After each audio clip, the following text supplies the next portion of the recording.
Vamos então dar início à nossa 25ª aula de Noções de História da Igreja, a penúltima aula do nosso curso. Em nome do Pai, do Filho e do Espírito Santo. Amém.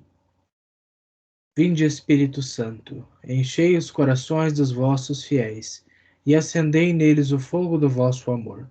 Enviai o vosso Espírito, e tudo será criado, e renovareis a face da terra. Oremos.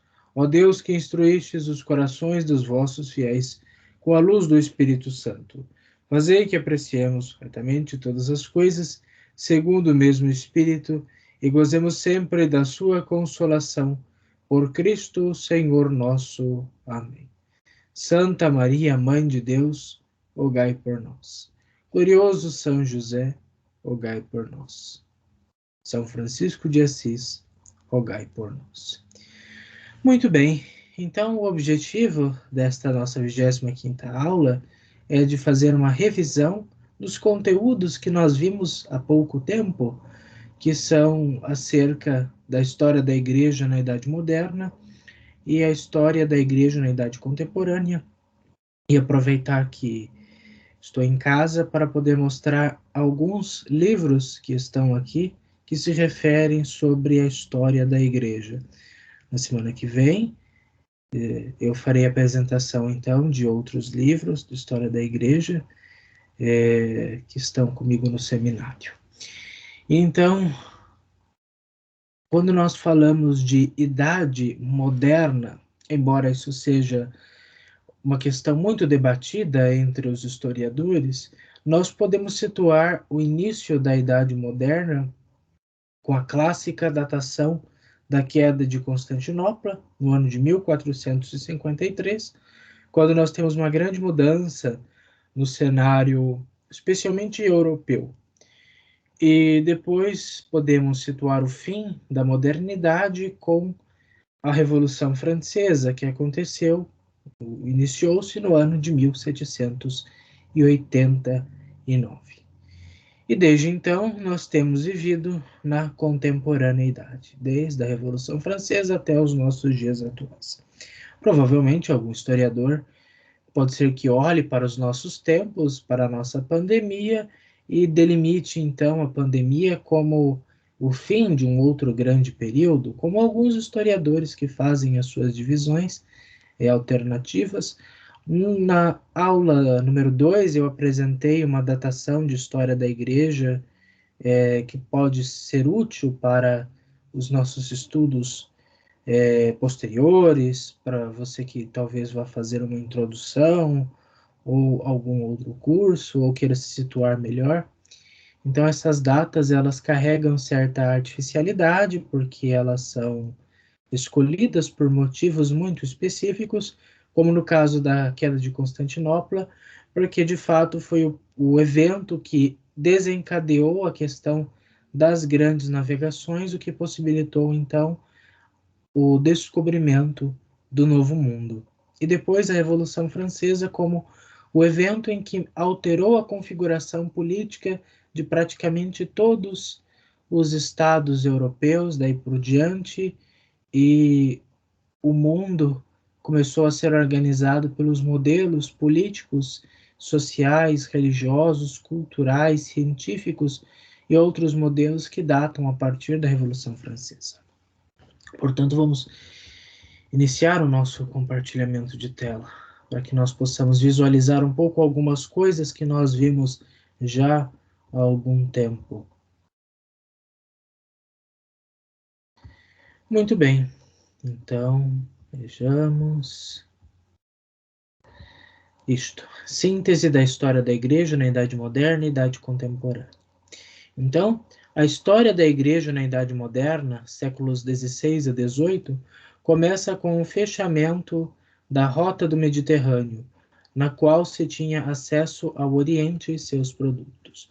Quando nós falamos de 1453, tratamos de fato do século XV. Porém, é a partir do século XVI em que a modernidade começa a dar as caras, por assim dizer. Então, quando os turcos otomanos tomaram Constantinopla em 1453, eles acabaram fechando uma rota marítima, uma rota comercial importante. Constantinopla, por assim dizer, é a cidade que guardava a passagem para o Oriente. Então você podia acessar o Oriente dentro do mar Mediterrâneo, do Mare Nostrum, né? Dentro daquele espaço europeu, por assim dizer, atravessando a grande cidade de Constantinopla, capital do Império Bizantino, do Império Romano do Oriente, que estava se esfacelando, e você poderia então, avançando mais um pouco, alcançar a Índia, alcançar a China, alcançar alguns territórios distantes que já eram conhecidos pelos navegadores, exploradores e comerciantes europeus desde os séculos 13, 14 e algumas rotas que foram descobertas com as cruzadas, enfim, quando se houve esse acesso ao Oriente, esse intercâmbio entre um Oriente, vamos dizer assim, que não o Oriente bizantino, grego, ou o Oriente, por assim dizer, islâmico, um Oriente distante. Essas rotas comerciais, rotas de especiaria, rota de cravo, canela, noz moscada, ouro, perfume, orégano, sal, etc. Todas essas coisas, esses produtos, esses bens importantes que poderiam ser comercializados por altos preços na Europa, todas essas coisas vinham da Índia, vinham da China e precisavam ser buscadas. E como a rota de principal acesso estava fechada, era necessário então encontrar um outro meio. E para buscar esse outro meio, começaram então as grandes navegações, encabeçadas pelas duas grandes potências católicas emergentes da época, o Reino de Portugal e os reinos de Castela e Aragão, que formaram o Reino da Espanha. E na busca dessas rotas, nós temos o descobrimento da América por Cristóvão Colombo no ano de 1492. Então, no final do século XV, Cristóvão Colombo descobre a América, descobre esta parte significativa e importante para nós do Novo Mundo, e então a humanidade começa um período importante porque entra uma grande faixa territorial extremamente significativa nos séculos subsequentes para a história. Uma grande parte do mundo conhecido foi descoberta com Cristóvão Colombo e com os outros navegadores.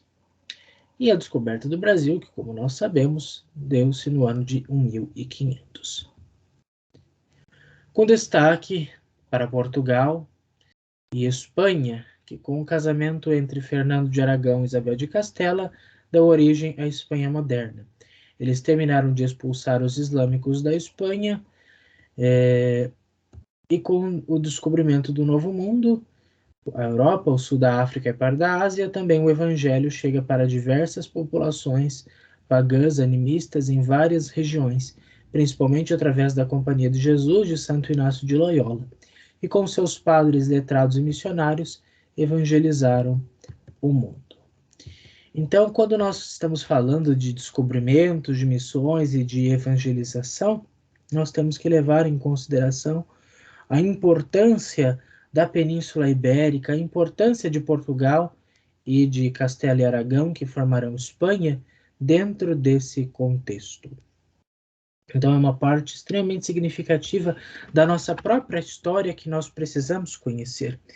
Eu dizia naquela aula sobre as missões no Brasil, o descobrimento do Novo Mundo, que é importante nós conhecermos as nossas raízes ibéricas, porque o nosso país, o nosso continente americano, e especialmente nós, sul-americanos, latino-americanos, temos esta influência da cultura portuguesa e da cultura espanhola. Além de várias outras culturas que já existiam aqui e outras que migraram para cá, ou que foram forçadas a virem para cá, como no caso dos negros escravizados, mas o catolicismo é um elemento importantíssimo da nossa sociedade que está se perdendo.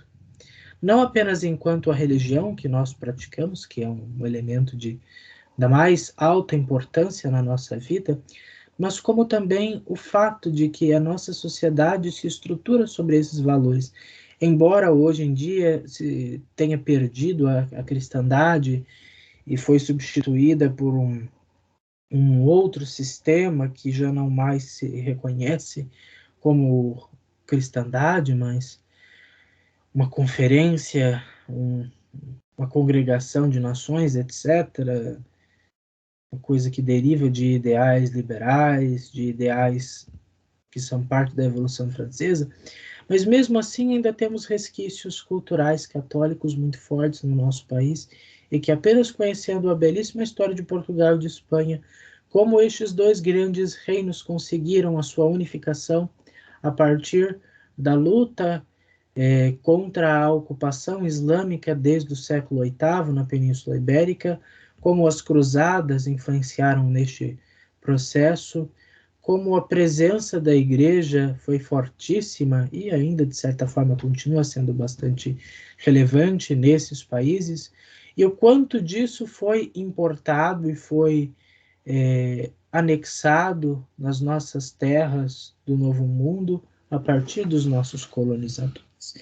Como eu disse e repito-me, não é apenas uma história de exploração, uma história de escravidão, uma história de violência, uma história de dominação, mas também é uma história de enculturação, uma história de evangelização, de civilização, de evolução, no sentido em que nós caminhamos de uma terra completamente alheia a tudo, para países que alcançaram um grande grau de desenvolvimento, embora ainda tenham muito para caminhar.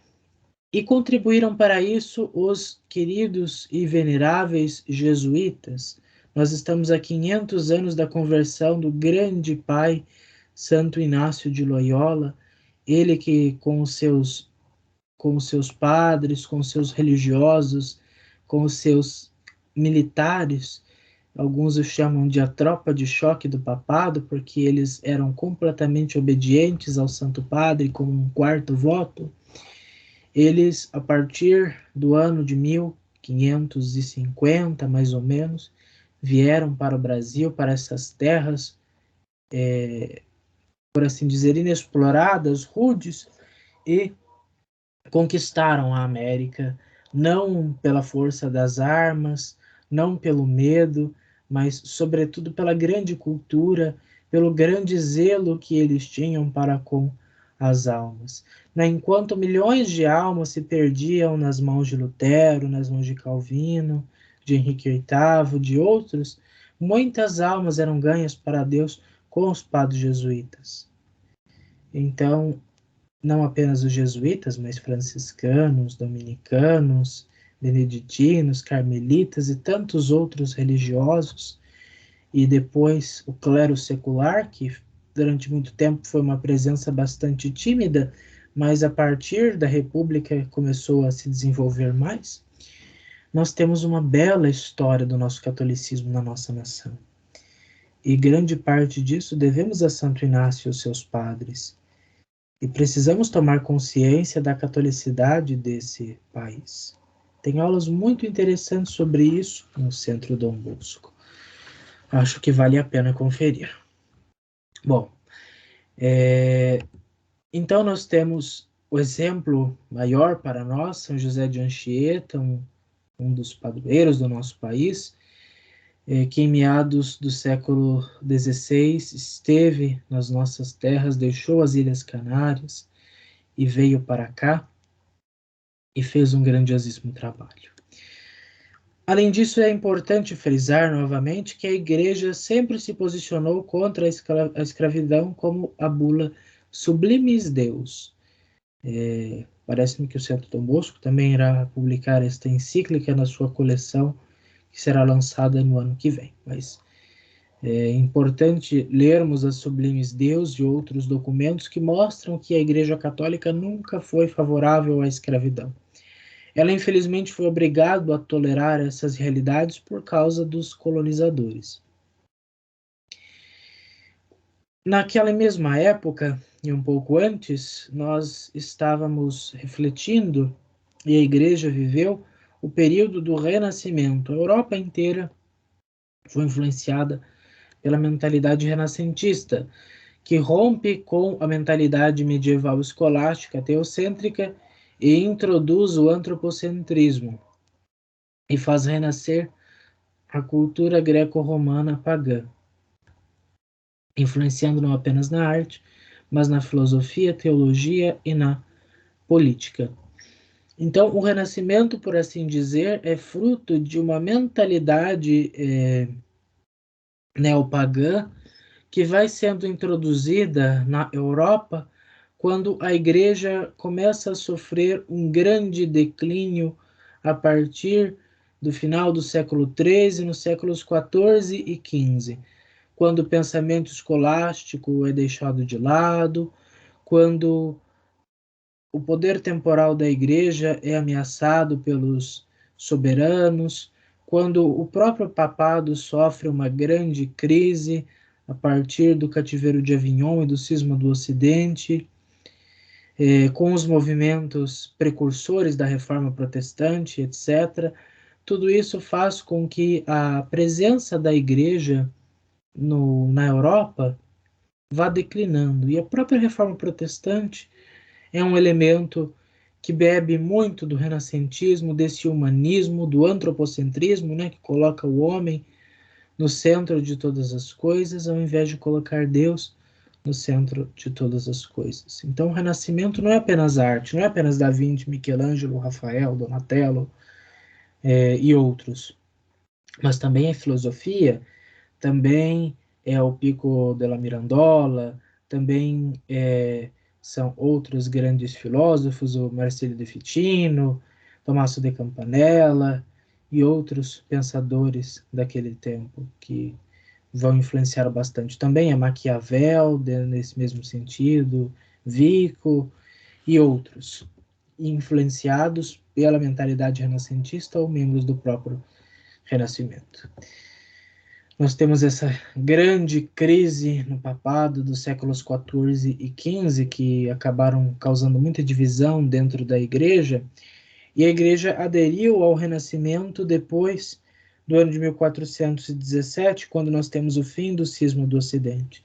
Então nós vamos ter o chamado papado renascentista, que vai se preocupar muito com a modernização, que vai se preocupar muito com as artes, que vai se preocupar muito com a reforma dos templos e com outras questões, vamos dizer assim, secundárias, dando ênfase mais para o estético do que para o moral e o espiritual, em certo sentido. Então, vislumbrando esta questão de uma crise que a igreja estava sofrendo um pouco antes da Reforma Protestante, é que os papas Júlio II e Leão X tentaram uma reforma a partir do Quinto Concílio de Latrão. Porém, as medidas não foram tão efetivas, né, quanto poderiam ser, mas esta reforma que o Quinto Concílio de Latrão pretendia será alcançada pelo Concílio de Trento, mas não sem antes sofrer o duro golpe que foi a Reforma Protestante de 1517, que foi iniciada por Martinho Lutero, na Alemanha, e depois seguida por Henrique VIII em 1534, na Inglaterra. A reforma não é um movimento que surgiu da noite para o dia, mas foi influenciada por séculos de uma mentalidade renascentista, humanista, a própria crise que a igreja viveu nos séculos XIV e XV, os movimentos pré-reformadores, insatisfações políticas nesses reinos, como no Sacro Império Romano Germânico, na Inglaterra, em outros lugares, que foram fatores muito determinantes e que acabaram influenciando e impulsionando, infelizmente, a reforma protestante. Então, Martinho Lutero, ele encarna esse espírito revolucionário contra a igreja que havia naquele tempo e dá suas contribuições pessoais para que este movimento tome uma proporção que nenhum outro movimento pré-reformador havia tomado. e a proteção de alguns príncipes eleitores do Sacro Império sobre ele ajudou a fazer com que essa reforma chegasse mais longe do que poderia de fato ter ido. E é claro, o próprio rei Henrique VIII, com todo o poder político nas mãos, acabou por cancelar a igreja na sua nação, declarando-se chefe supremo da igreja em 1534 e depois dissolvendo os mosteiros e acabando com a influência do Papa e da igreja, criando uma igreja para si, a igreja anglicana. E depois, no ano de 1538, Calvino, na Suíça, embora tenha sido francês, ele então acaba influenciando com a sua teologia de predestinação e outros elementos, muito mais do que o luteranismo e o anglicanismo. A França, que já estava dividida entre os católicos e os huguenotes, que eram os protestantes franceses, e a Escandinávia, que acaba tomando conta da reforma protestante, que acaba realmente tornando a Escandinávia em igrejas estatais, como dura até mais ou menos na atualidade. Depois nós temos o fato de que a reforma não alcança todos os países.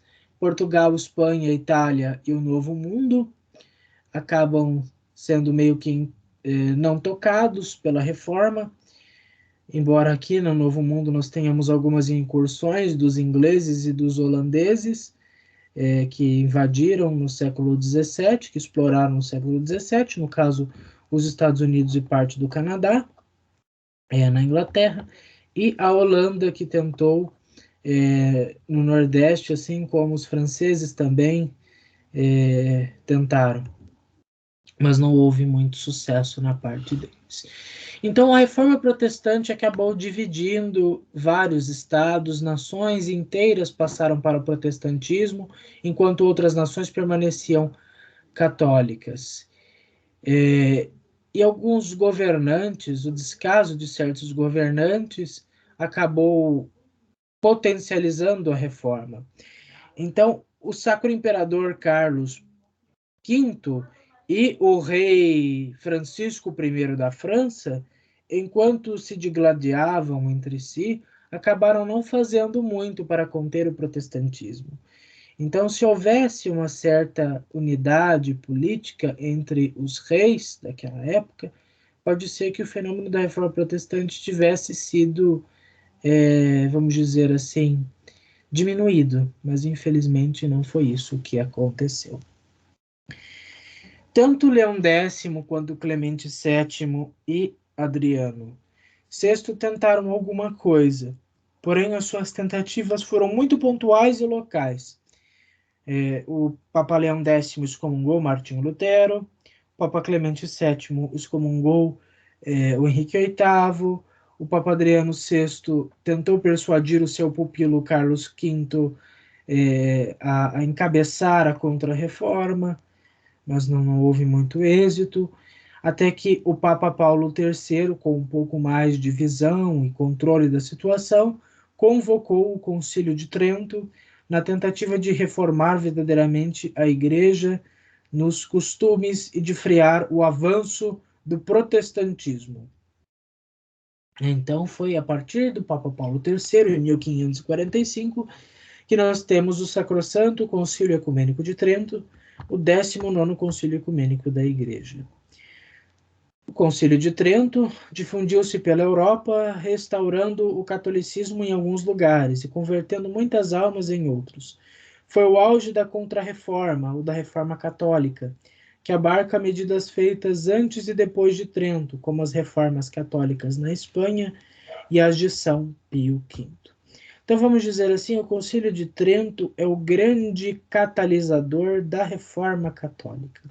Então, os protestantes alardeavam que a igreja era corrupta, que a igreja havia se apegado a tradições humanas e esquecido da palavra de Deus, que os clérigos eram imorais, que a igreja vivia uma série de tradições e leis humanas, e que Jesus não havia fundado uma única igreja, mas a sua palavra, a fé nele bastava, não era necessário uma instituição.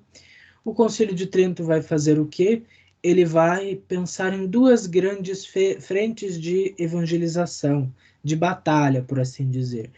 Vai reafirmar toda a doutrina católica, fechando muitos pontos doutrinários que, embora eram resolvidos e unânimes para toda a cristandade, ainda não havia um pronunciamento, vamos dizer assim, dogmático. A questão ainda não estava fechada, né? Como o caso do cânone das Escrituras, a questão do pecado original, a questão dos sete sacramentos e outras coisas que tradicionalmente já estavam muito bem estabelecidas, mas afirmou-se de uma vez por todas as realidades da nossa Santa Fé, para que doravante ninguém mais questionasse e ninguém mais tentasse inovar como fizeram os protestantes do seu tempo.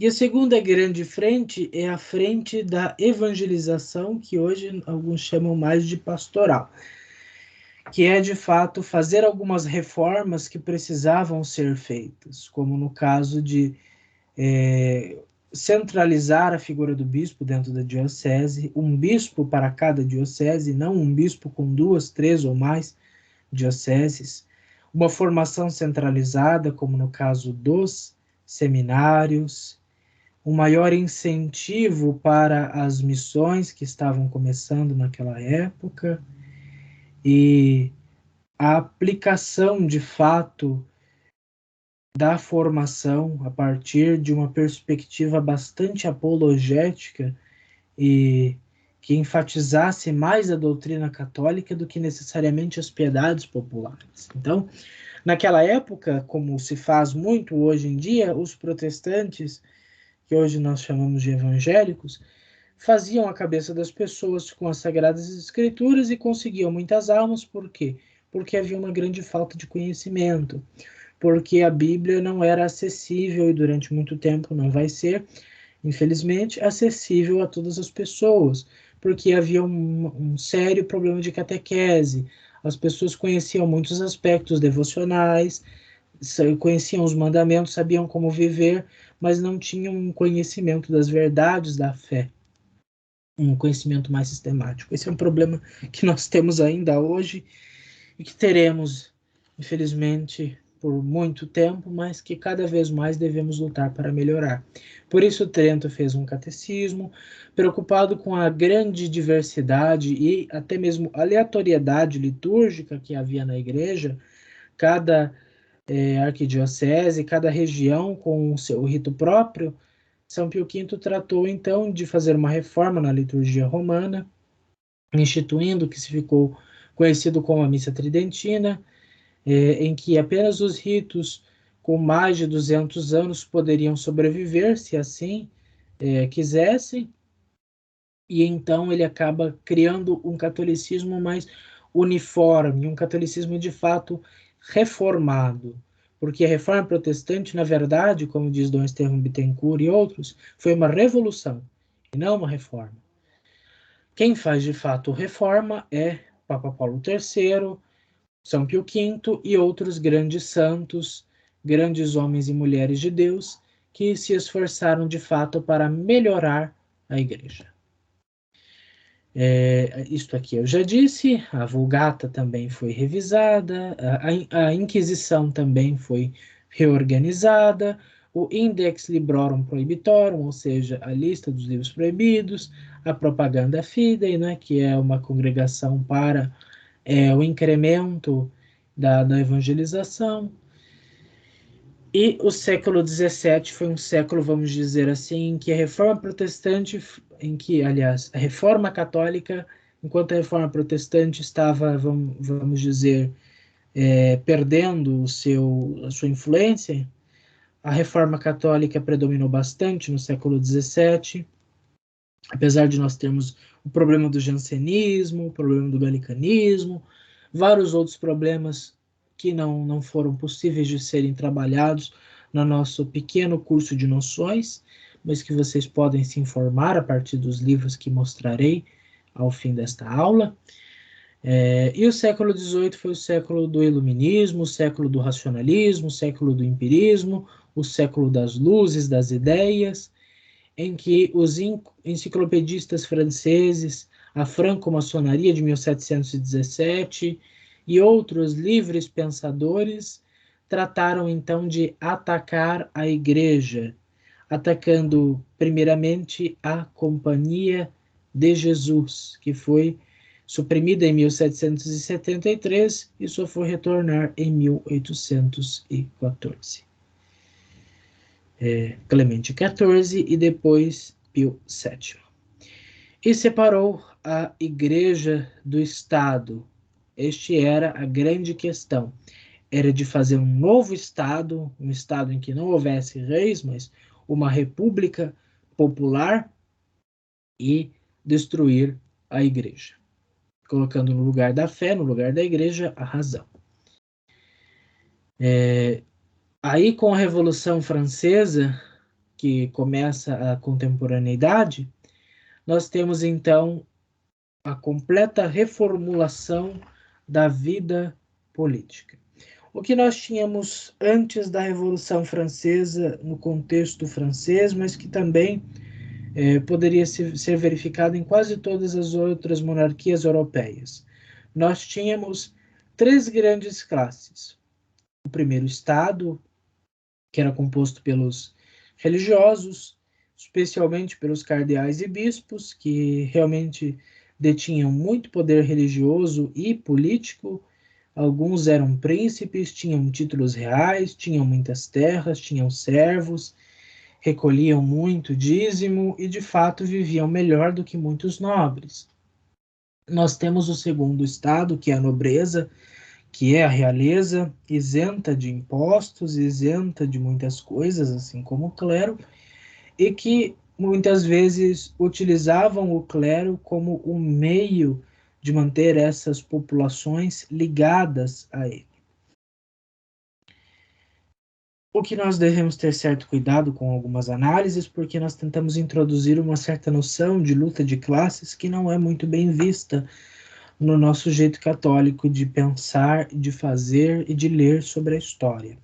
Mas nós temos que ser justos e entender que existia uma grande desigualdade social que impulsionou boa parte desta população menos esclarecida a aderir ao conto do Vigário, do Voltaire, do Rousseau, do Diderot, do D'Alembert e de outros pensadores políticos que, graças ao seu ressentimento pessoal pela Igreja e ao estado da Igreja na França, a França sempre teve a tendência de galicanizar, ou seja, de fazer uma igreja franca, uma igreja francesa, uma igreja independente, tanto que no século XIV ela tomou o século XIV tomou o papado para si, né, com o cisma de Avignon, o cativeiro da Babilônia, e depois com o cisma do Ocidente reclamou novamente o papado para si. Nós não vimos, mas no ano de 1438 houve a pragmática sanção, que tentou controlar a Igreja Francesa, e muitos outros problemas, como o jansenismo, como o baianismo, outras heresias muito próprias do contexto francês, a presença da Igreja na política, né, como os cardeais que nós conhecemos famosos, o Richelieu, o Mazarino, o Fleury, e outros cardeais, outros bispos, né, como o Bossuet, o Jean Bodin e outros, o Quesnay, outros eclesiásticos importantes que dominaram a cultura, o pensamento e a política na França, que muito contribuíram para uma visão muito negativa da igreja, uma igreja muito aliada ao poder e sedenta pelo poder. Isso enquanto nós falamos de alto clero. Mas nós tínhamos também o baixo clero, nós tínhamos os padres de paróquia, os religiosos do interior, aquele povo simples, como o povo da Vendéia, que só queria rezar em paz, viver a sua fé em paz, não estava interessada nessas ideias novas, mas queria continuar com o rei, queria continuar com a igreja.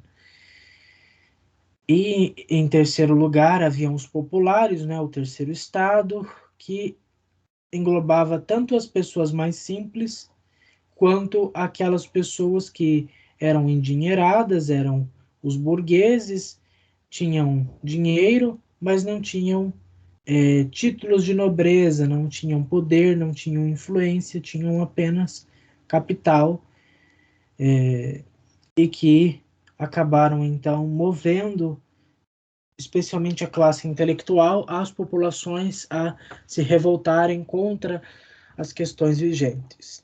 Nós temos a questão do absolutismo monárquico na França, o caso do rei Luís XIV, né, de 1643 a 1715. Depois nós temos o caso do rei Luís XV, 1715 a 1774, e do Luís XVI, de 1774 a 1792. Esses três reis foram muito decisivos.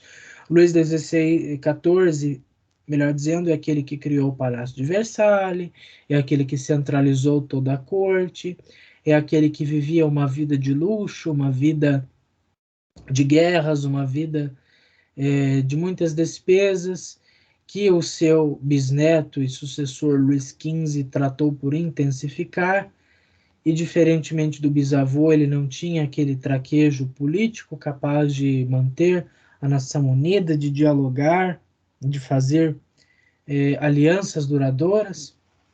E com Luís XVI, como o próprio Luís XV havia profetizado, depois de mim o dilúvio veio nas mãos do pobre Luís XVI, que acabou sendo decapitado, depois a sua esposa, Maria Antonieta, o seu pequeno filho maltratado e morto em circunstâncias adversas, e apenas a sua filha, Maria Teresa, sobreviveu.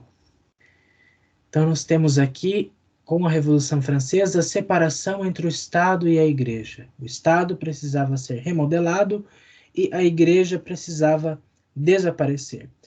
Essas ideias acabaram sendo espalhadas por toda a Europa. E isso nós vamos ver que se reflete muito hoje nos nossos tempos. Pouco a pouco a Igreja foi perdendo o resto de influência que ela tinha. Não apenas a Igreja, mas também as outras denominações cristãs e a própria religião. Veja só que na França o que aconteceu naquela época? O clero precisou se submeter, o clero secular, ou seja, o clero diocesano precisou se submeter, e o clero regular, as ordens religiosas, foram dissolvidas. A ideia do monarca ungido por Deus e a igreja como mãe acaba, dando lugar a um governo republicano eleito e uma sociedade laical, ou laicista. Esta situação de conflito do Estado, da República Francesa com a Igreja, vai durar mais ou menos uma década. Quando Napoleão assume em 1799, a questão muda um pouquinho e a Igreja e a França parecem se reconciliar. Mas, infelizmente, o que aconteceu? Napoleão usou o Papa Pio VII para se coroar em 1804, lembrando que ele prendeu o Papa Pio VI, que acabou falecendo em 1799,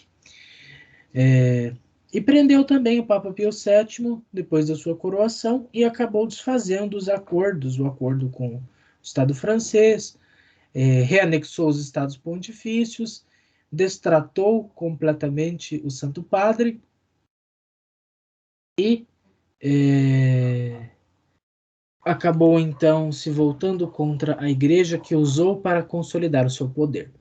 Para Napoleão, Deus não importava, mas a religião era um elemento coesivo importantíssimo. Napoleão então é derrotado em 1815 e os Bourbons voltam para a França, como o Luís XVIII, depois o Carlos X e depois, com a Revolução de 1830, o Luís Felipe, o último rei da França, e com o golpe de 1848 ele perde o poder. voltando apenas depois Napoleão III como imperador, que vai ficar até 1870, acabando então a monarquia na França até a atualidade. O Papa volta a governar os estados pontifícios, né? Mas ele perde toda a influência política na região com os movimentos revolucionários da jovem Itália e partidários do Risorgimento, né? Mazzini, Garibaldi, Cavour, Vítor Emanuel II e outros. Começa então a questão da unificação italiana, que nós vimos. E em 1861 eles declaram o Reino da Itália. A Itália e a Alemanha até então eram apenas um conglomerado de estados independentes, com alguns reinos, ducados, principados, repúblicas, que vão se tornar um grande reino unificado. E o Papa, em 1870, vai acabar perdendo a ajuda francesa e Roma é invadida pelos revolucionários, que tomam Roma como a capital do Reino da Itália. O Papa Pio IX se recusa a aceitar o novo governo e se declara prisioneiro do Vaticano. E surge, então, a questão romana, que vai durar até o Papa Pio XI. Até que em 1929 é assinado o Tratado de Latrão, que vai, então, definir o Estado do Vaticano, que é o sucessor direto dos Estados Pontifícios. Durante o século e meados do século XIX, nós temos grandes pontífices, como o caso do Papa Pio IX, que tem o segundo maior pontificado da história, que presidiu o Concílio Vaticano I, que declarou a infalibilidade papal, a correlação entre fé e razão, que declarou que Nossa Senhora é imaculada em 1854, que foi um dos primeiros a combater o modernismo, e que então foi muito importante para a Igreja.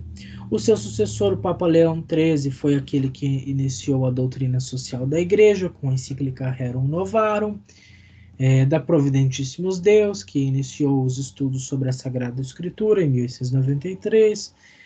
É o Papa de São Miguel Arcanjo, o Papa do Rosário, escreveu 12 encíclicas sobre o Rosário, consagrou o mundo ao Sagrado Coração de Jesus, e foi o Papa mais idoso que nós temos notícia até o momento. O Papa São Pio X, seu sucessor, é o antimodernista ferrenho, né? O Papa da Pascendi, Dominici Gregis, o Papa da Eucaristia, o Papa do Catecismo de São Pio X, o Papa, então, que se notabilizou em combater algumas heresias, algumas correntes ideológicas do século XIX que estavam adentrando no século XX, querendo fazer uma nova teologia, rompendo com a teologia católica tradicional, que estava sendo resgatada a partir de Leão XIII, né, com a Aeterni Patris, né, que tentava resgatar a filosofia e a teologia de São Tomás de Aquino, e o Papa Pio X continua esse combate ao modernismo.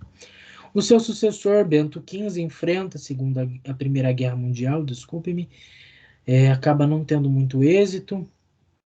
Ele então vai terminar a revisão do Código do Direito Canônico e irá então também incentivar os estudos bíblicos.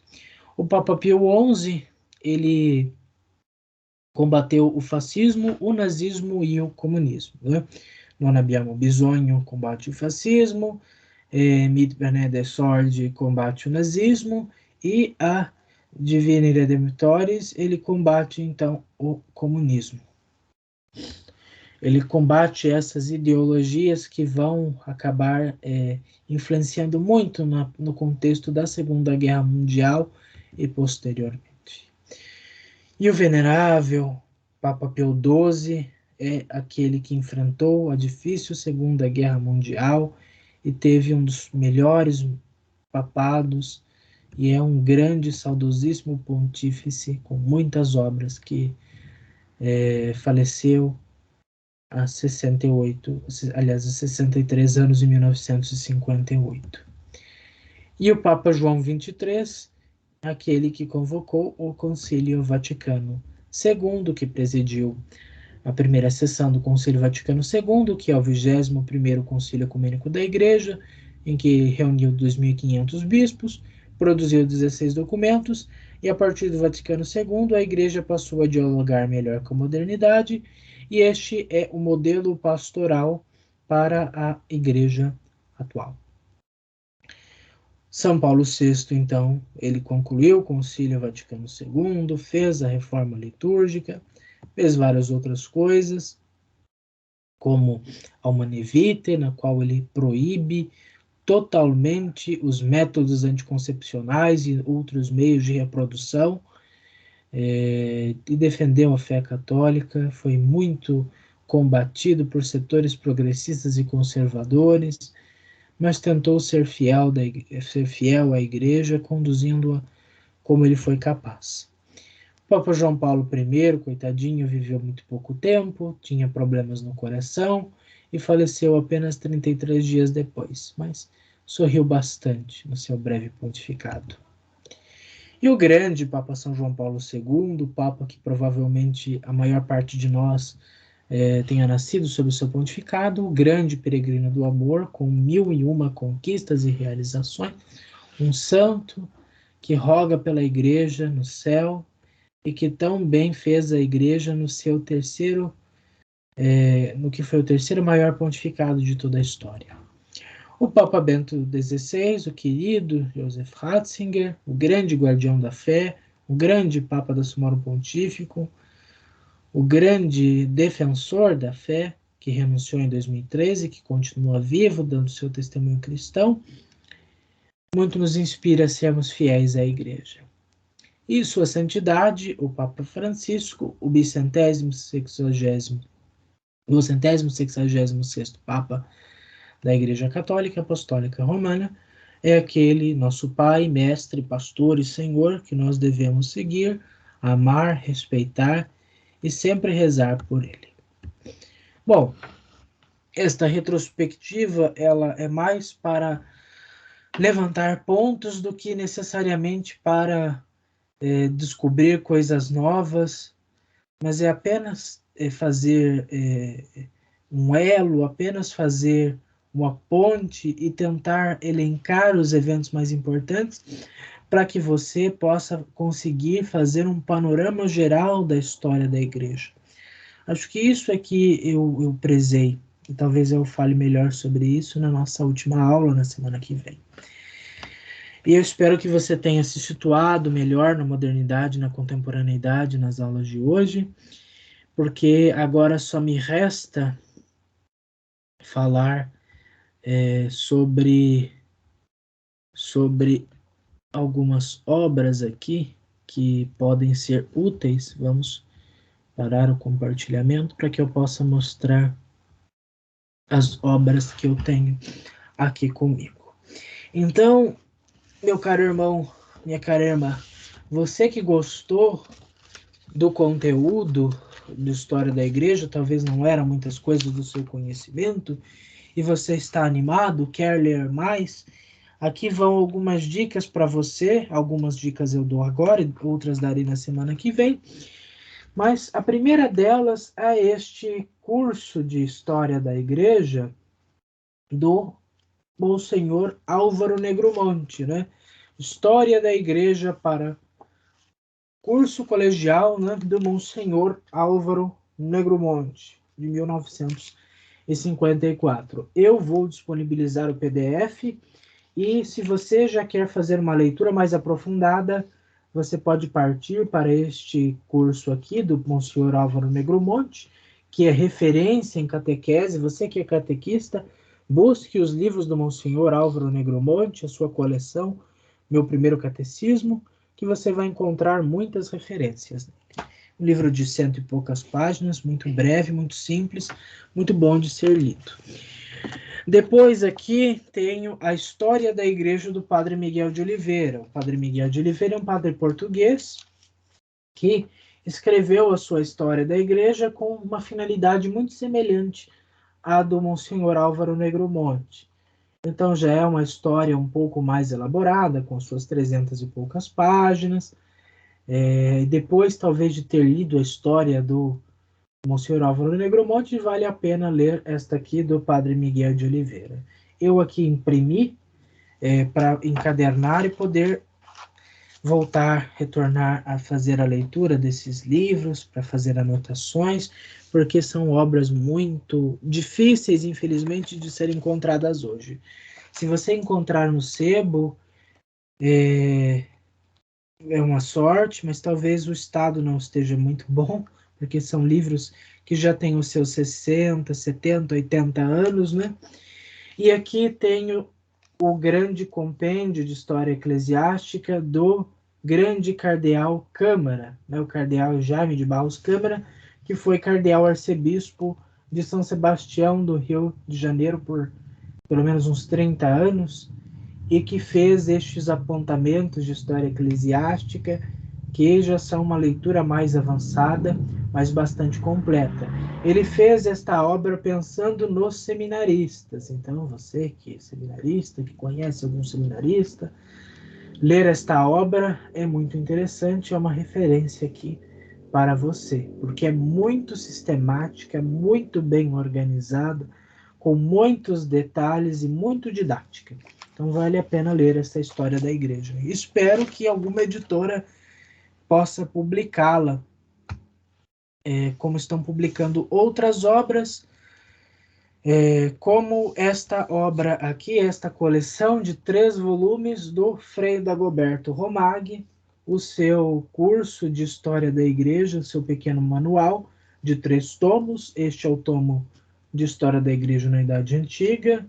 Olha só que bonito, da editora da Calvária Editorial. Veja só que bonito a capa aqui com os 12 apóstolos. O primeiro volume não é tão grande, tem mais ou menos as suas 300 páginas. O segundo volume trata da Idade Média. Aqui, olha só, o batismo de Clovis, o rei dos francos, por São Remi, entre 497 e 500. Este segundo volume aqui é bastante, muito interessante, e vai falar sobre a Idade Média, mas vai dar várias perspectivas interessantes, vai propor uma divisão de história eclesiástica que eu gosto muito, Frei Dagoberto Romaggi, e tem também as suas 300 páginas. E por fim, ele fala da Idade Moderna e da Idade Contemporânea. Claro que ele vai parar nos anos 50, porque é a época em que ele escreveu, e no fundo aqui nós temos o grande São João Paulo II. Outra obra que eu recomendo para vocês, que não é propriamente uma história da igreja, mas que vai muito nesta linha, é a História das Heresias e suas refutações, do grande Santo Afonso Maria de Ligório. O grande Santo Afonso, o grande doutor moral, o grande doutor zelosíssimo. Ele vai escrever uma história das heresias que supera qualquer outra obra. Nós temos as heresias do Belloc, nós temos as heresias do Monsenhor Cristiani, temos não as heresias dele, mas a história das heresias de outros autores, que não me incorre o nome no momento, mas enfim, ele supera todas em descrição e em refutação, porque ele não apenas vai fazer uma compilação, mas também ele vai apresentar a refutação das heresias, especialmente daquelas que são mais dramáticas para a fé. E veja só, aqui nós temos heresias desde o século I até o século XVIII. Para completar essa obra, aí nós vamos precisar do do Beato Pio IX, que vai nos dar as heresias do século XIX e depois os papas subsequentes.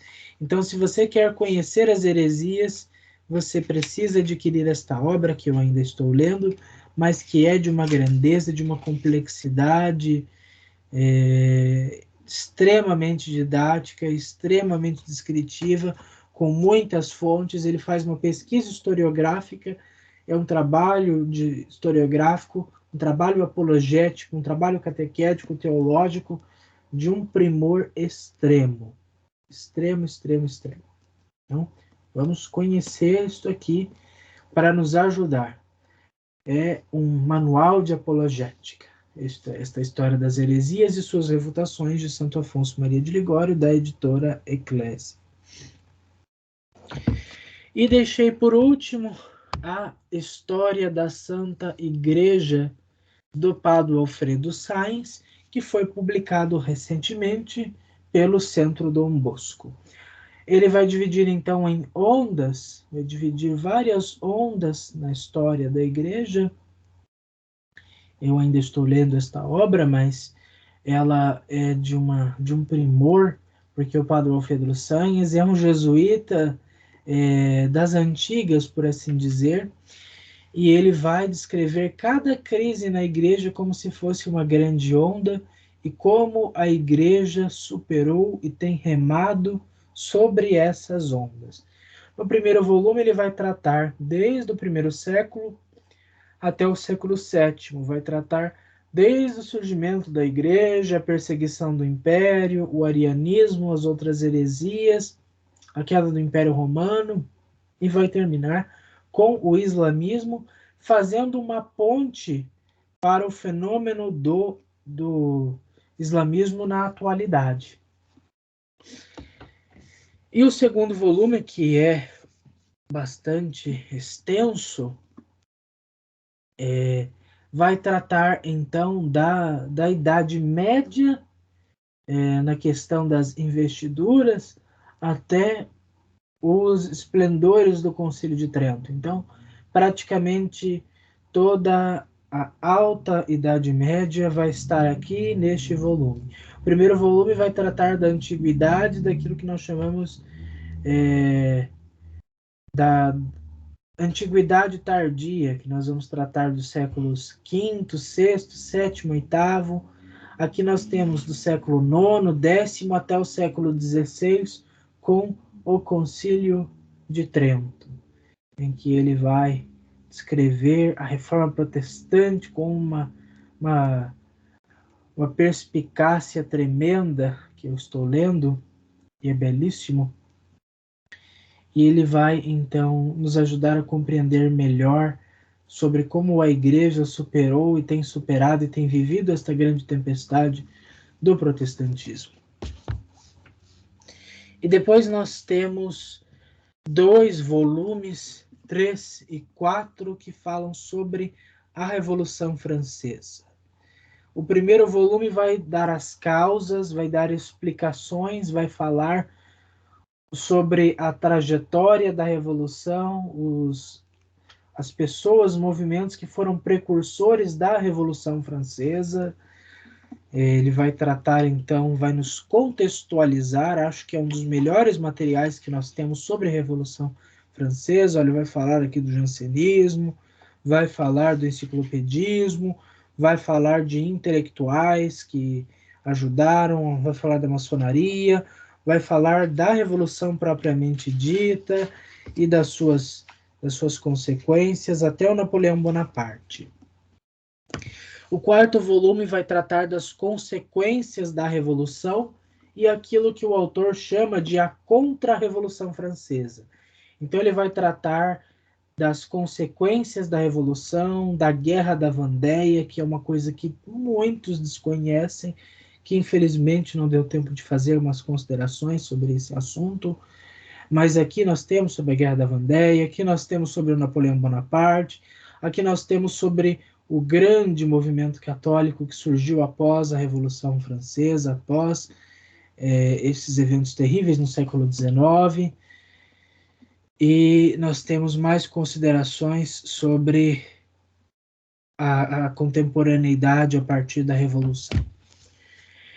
E nós temos no último volume a grande crise do modernismo,